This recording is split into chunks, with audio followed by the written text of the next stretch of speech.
যে কোনো নিরামিষ দিনে এইভাবে সোয়াবিন কিন্তু অসাধারণ লাগে ভাত রুটি উভয়ের সাথেই খেতে। তার জন্য আমি যেভাবে বানিয়েছি সেই রেসিপিটাই শেয়ার করলাম। আমি কিছুটা সোয়াবিন এখানে ভালো করে গরম জলে ভাপিয়ে নিয়েছি দুটো আলুটাকে লবণ হলুদ দিয়ে সুন্দর করে ভেজে নিয়েছি।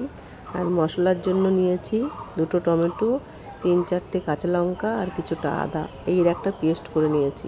কড়াইতে দিয়ে দিয়েছি সর্ষের তেল আর ফোড়নে দিয়ে দিয়েছি গোটা গরম মশলা, শুকনো লঙ্কা, তেজপাতা আর গোটা জিরে।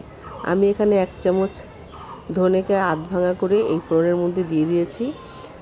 ফোড়ন থেকে যখন সুন্দর গন্ধ বেরোতে শুরু করেছে তখন আমি বেটে রাখা মশলাটার মধ্যে দিয়ে দিয়েছি সামান্য একটু হিং দিলে যে কোনো নিরামিষ রান্নার স্বাদই কিন্তু দ্বিগুণ বেড়ে যায়।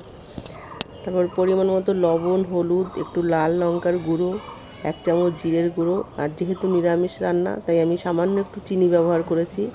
দিয়ে আমি সোয়াবিনগুলিকে দিয়ে মশলার সাথে ভালো করে কষিয়ে নিয়েছি। যখন সোয়াবিনগুলি মশলার সাথে ভালো করে কষানো হয়ে গেছে তখন আমি ভেজে রাখা আলুটাকে দিয়ে একটু সামান্য গরম জল দিয়ে আরও খানিকক্ষণ কষিয়ে নিয়েছি। মশলা যত কষানো হবে তরকারির স্বাদ কিন্তু ততই ভালো হবে।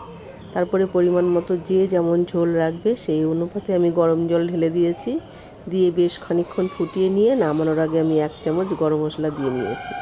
এইভাবে সোয়াবিন নিরামিষের দিনে কিন্তু অনায়াসেই বানিয়ে নেওয়া যায় আর খেতেও হয় অসাধারণ। যারা এইভাবে বানাও তারা তো জানোই, আর যারা বানাওনি তারা এইভাবে বানিয়ে একটু আমাকে কমেন্ট করে জানিও তোমাদের কেমন লেগেছে।